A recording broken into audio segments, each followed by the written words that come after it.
YouTube. Hello YouTube, here are the Iron Avengers with another deck profile from the Giorgio from Italy, who is playing, what exactly is that deck called? Demise Felgrant. Demise Felgrant, okay, with the support of the new structure deck. Yes. And yeah, he was performing like 7-4. Yeah, I finished 7-4 and on day one I went 6-2, but then I lost 2 games on day 2. Okay, yeah, and he plays a very interesting deck. And I think, yeah, you guys would like to see his deck, how this deck works. And yeah, Giorgio, now you can present your deck and yeah, have fun. Right. So, we play Curry Bandit. This is like your Tinken for a deck. This deck is very similar to Cosmo Demise, as you will see. This is like your Tinken for a deck. I'll put down the monsters and then I'll explain what they do. So like, this deck is like Demise Cosmo. You draw your cards, you draw your cards, and then during the end phase you discard your dragons, and your dragons come back because of this card. This card lets you summon a dragon during the next standby phase after it's sent to the grave. So you draw, you discard, and then during the following standby phase, your dragons come back. Okay. This one banish monsters when it's summoned. This one can banish spells and traps. This one can equip with this one, so it's like an infinite loop, because this one gets back this one, this equips, and so. This one banishes one spell and trap, and this is like domain. Against pendulums and B8, this is like a domain. And like I said, this is the only normal summon of the deck. These are all the monsters. Okay. You discard everything with Card Demise, Into the Void, and Dragon Ravine, and this is your normal summon. You resolve in the end phase. You resolve Into the Void and Demise first, and then you activate this one, so you keep the card. Yeah, that's it for the monsters. Now for spells, I play 2 Ravine because it's semi-limited, and 3 Terraforming because you want to draw this first turn. This deck always goes first, so you need to draw a Ravine immediately. It's like the best card in your deck. 2 of the new spell, the Reborns. I only play 2 of these because this deck goes first and plays Card Demise and Pot of Duality. So if you play 3 of these, you will break first turn. That's why I only play 2. But if you go second, this is great for breaking boards. Like your opponent will set up a board and you will just go like Shrine, send 2 dragons, Reborn, Felgrant, banish, attack something, summon something else. I forgot to mention, if this destroys a monster in battle, it summons a dragon from the grave. Okay, that's very strong. Yeah. So any dragon? Yeah, level 7 or 8, but they're all 7 or 8. Okay. The only 7 is this one, the others And are it stays on level the field? 8. Yes, of course, they all stay, yeah. It's very nice.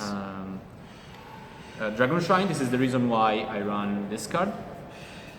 No? Yeah, this one, because it's treated as a normal monster, Yeah. so it's like the first one you use, it's like a double foolish. I only run 2 because it's once per turn. So if you draw 2 of these, they're dead. Yeah. That's why I only run 2, because you don't want to draw 2 of them, you want to draw 1 of them because it's once per turn. So yeah, I run this one. Then run 3 Into the Void. It's like additional draw power and additional cards that let you discard your dragons, because if you have too many dragons in your hand do nothing. So like it's better to have them in the grave rather than to have them in your hand. So and this is like an upstart basically. And it's great with Card Demise. You can set it, then you play Card Demise, you draw 3, and then you can use this because you have 3 cards in your hand. Of course, Card Demise, of course. Yeah. The best card in the deck, yeah. so. 3 Pot of Duality. Yeah. Again, because this deck goes first, this deck wants to draw Ravine immediately, Card Demise immediately, and so on. So you can also activate Pot of Duality, put everything in the grave, and then the next turn you special summon. Yes, exactly. Because like it doesn't matter, because this deck never special summons during its own turn. Like the only way you can special summon during your turn is through this or Soul Charge. That's it. Okay. So you can draw and use all these broken spells, and then during your opponent's turn you special summon your monsters. Oh, nice. Then we have Soul Charge. We decided, me and my friends, to put this in because during some games you would finish, like you would run out of dragons. Like you would have like all 3 of these in the grave. These are the ones that let you reborn stuff, but they only reborn stuff if they're sent to the grave the last turn. So if you already use them and you don't bring them back, you can summon anything else. So once all 3 of these are gone and you can't recycle them, this is like a power play. once you're out of everything, you can play this. Also, it's great. Like sometimes first turn, if you have like Shrine and this, you can make a ranked play, and it's usually Dark Matter, which lets you send 3 more dragons to the grave, and the 1-up start. Yeah. I think it's about 20 spells. I think. And the traps. The traps are like 3 Oasis, 3 calls, 1 Solemn Warning, and 2 Breakthrough skills. These are staples in Demise builds because you discard your dragons and then you can summon them back, and when they're summoned, they get their effects. So it's a staple. We chose to run this one because like it's the best generic card. It's good against everything. It's not like Strike. Maybe it's dead against Monarchs, but this one is good against everything. We chose to run this one because we wanted more options against Monarchs, and also if you mill this off of Cure Bandit, it's great because it's in the it stays in the grave, so you can use it.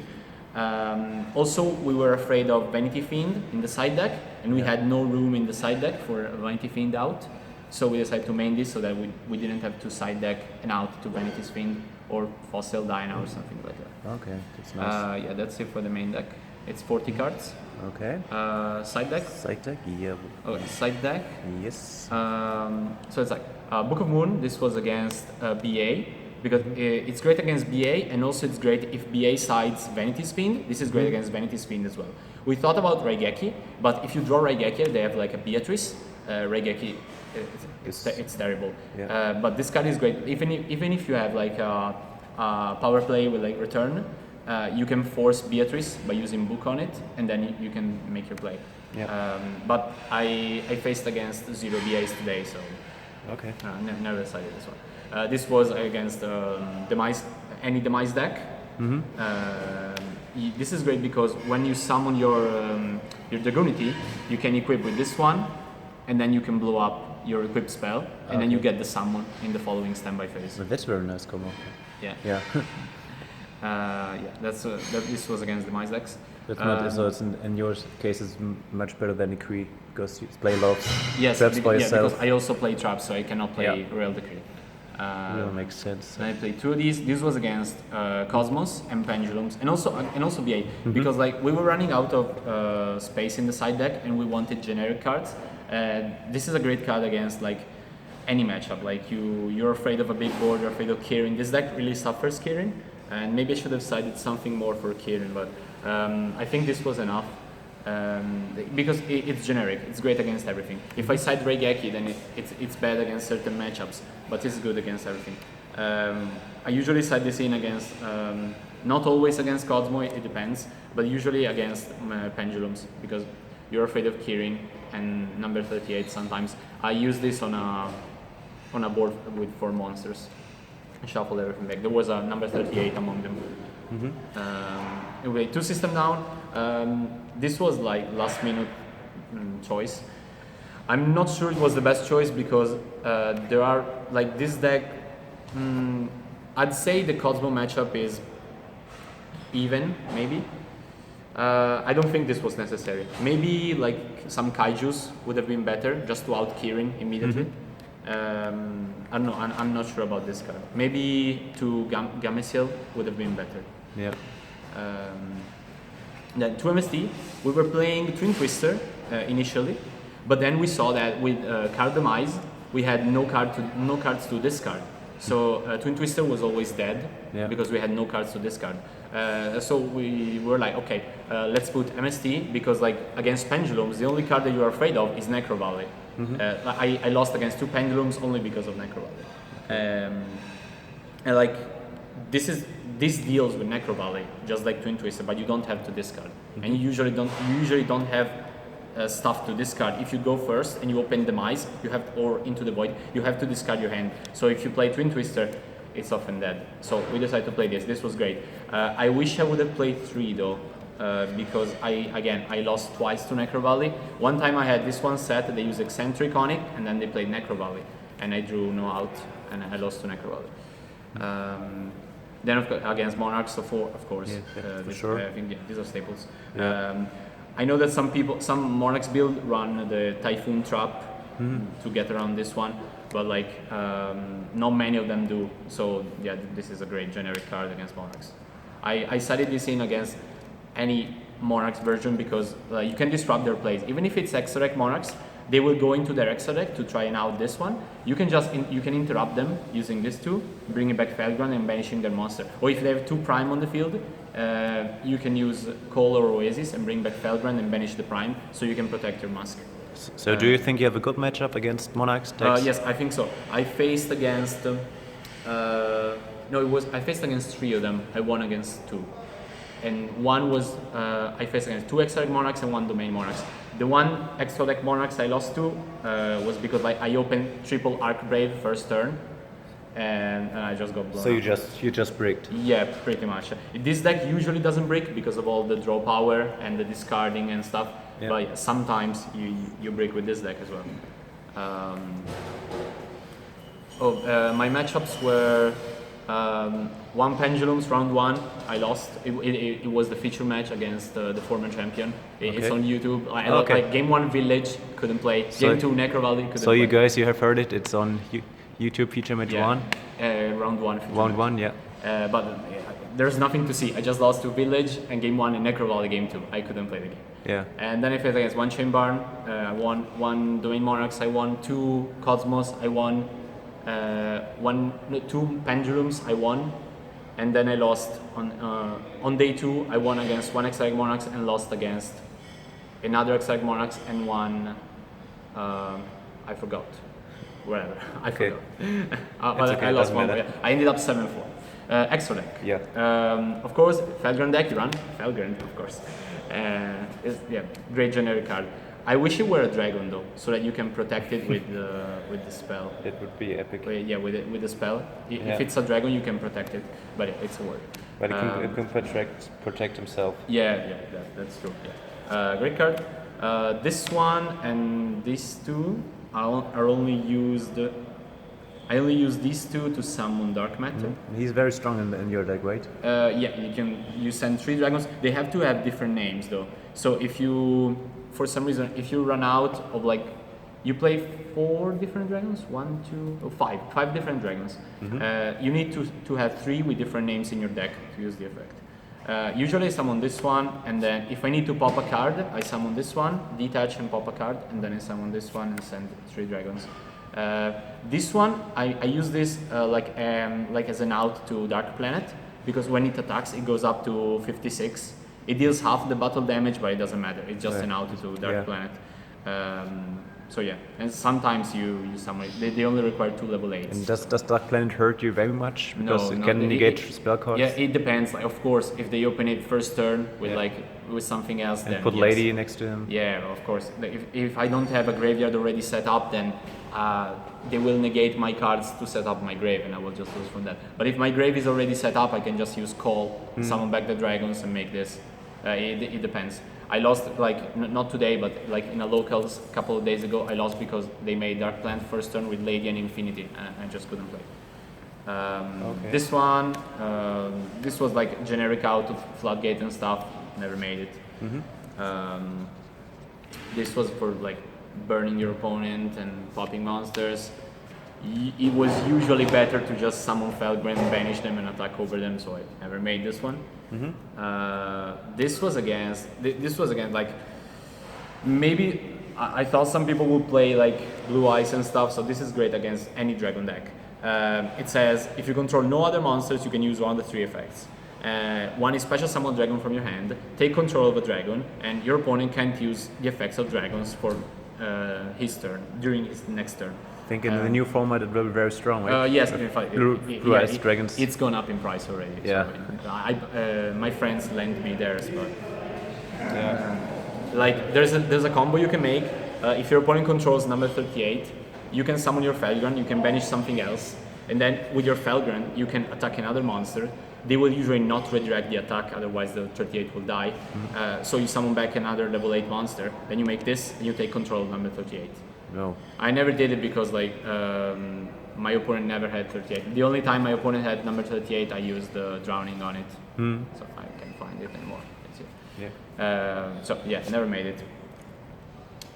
This guy, never made it. It was cool for finishing game, attacking directly, but the problem is that it is forced to negate. Mm-hmm. So if you make this using like you summon Felgrant, you banish something, you attack something, you summon this back, you equip this one. If you make a rank 8, this one goes to the grave, so you get a summon in the next standby phase. But if you make this one negates this, so it's pointless. And your opponent can also play around this because it has to negate the first effect Yes, that activates. and it's once per turn. So Yeah. So I never made this one. This one I play 2 rank 7s because this is a rank 7. Today I never made these, but I made them in like a week ago in my local tournament I played. Yeah, just generic rank 7s.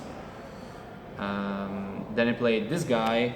This is good. Like this is, I never made this one. It's good in certain situations against certain matchups. For example, if your opponent has a Beatrice on the board and you don't know what to make because you don't want them to summon Pilgrim, you can just make this in defense and you start banishing their extra deck. They're forced to use Farfa on it, which lets you send the materials to the grave, so you can summon them back with call. Because if you make something that is bigger than Beatrice, the Beatrice will just clash and they'll summon Pilgrim, and you don't want that. So I only made this once against BA. That's it. Then I play number 38. Made this a lot. Of course, Okay. best card, of course. Because this is also a dragon, so you can protect it with, like, if they play my opponent, I summon this one, my opponent went Volcasaurus, pop, and I just banish the return from the grave, and they got nothing. Like my 38 stick on the field. Okay. Yeah, the next card. Okay, next card is Alcei. Yep. This is good against, like, you can use this in multiple ways. Like once per turn you can declare a card name, you can check the top card of your deck. If it's that card, you add it to your hand, otherwise you send it to a grave. And then it says, if a card is sent from your deck to the grave, you can detach one, target one card on the field, you can put it on the top of the deck or at the bottom. You can usually try to get lucky, like you call a card and see if it's that one. And if you get it wrong, you can shuffle a card. If you get it right, you draw it. And also, if you have Ravine, you can discard and send to the grave, and this one activates. So you can detach and shuffle something else without having to declare. And it's great against, sometimes I summoned it against Cosmos. They had a Dark Destroyer. I summoned this one, and then I detached my Spirit of White. I detached this, and I put my Dead Call of the Hunted on top of the deck. And then because this was in the grave during the next standby phase, I summoned this with its effect. I summoned it back and banished their Cosmotown. So yeah, and also 3200 defense. It's great. Last card Last is but not least. this one. This is the only way to summon this. It needs 3 8s. Yeah, it needs 3 double 8s. The only way is with Soul Charge.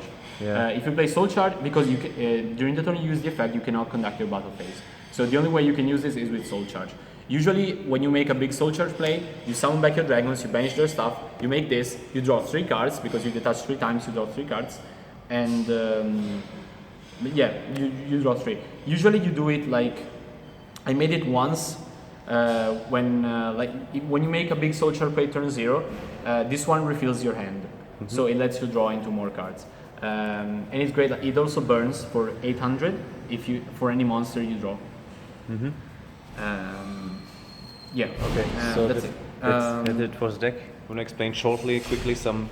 Yeah. The combos goes for 1-2 minutes. Yeah. All you have to do is like you draw your dragons. You discard them with like Ravine or Demise, Shrine into the void, and then for example your dragons go to the grave like this. Then you set like these 2 for example, and then during the next standby phase, your opponent's standby phase, this one activates. You summon this back, it equips with this one. You can also choose not to equip it if you want it in the grave to use the other effect. Like my opponent, I chose not to equip it, and my opponent went Sky Iris, Sorcerer in scale, and I played this, summon it, and banish their cards, and they had no other play, so I just won from there. Okay. Also, you can interrupt plays. Like your opponent tries to make a play, you play this, summon this, banish their monster. And like if this dies, like if you're like this and they kill it, then you draw, and during your standby phase, you summon your Felgrant. This is great against Monarchs because like they just Stormfort it, like summon their Aether. And during your standby phase, this comes back and you can banish their Aether, and they cannot chain the one in hand because this gets summoned during the standby phase. So it either activates in main phase. Yeah, or Aether is main phase only. They are out. Yeah, you banish it, so you can also banish Prime from the field. Yeah. Yeah, that's it. The only thing I would change is maybe side some more cards against Kirin instead of siding like direct cards against Cosmos. Like maybe a generic card like Gamma Seal against Kirin would be great because it would be great against BA and Cosmos as well. Okay, so but in general you were satisfied with your Yes, build? Of course, yes. You played? Yeah, it was great. Okay, then thank you very much, Giorgio, for your build and You're for welcome. the explanation of the deck. Yeah, you're welcome. And yeah, you guys, if you have any comments, you can comment or subscribe below and follow our channel for other deck features and interesting videos. And yeah, see you soon. Your Iron Avengers.